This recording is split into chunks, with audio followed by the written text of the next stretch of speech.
झाली काढणी चालू.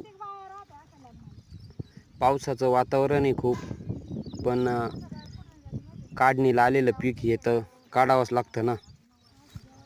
पाखरांनी देखील त्यांचा वाटा उचललेला आहे. आता राहिला तो आपला. अशा प्रकारे चालू आहे बाजरी सोंगणी म्हणजेच काढणी.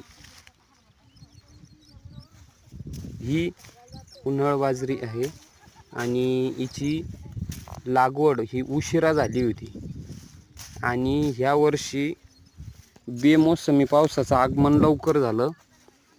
पूर्व मोसमी पाऊस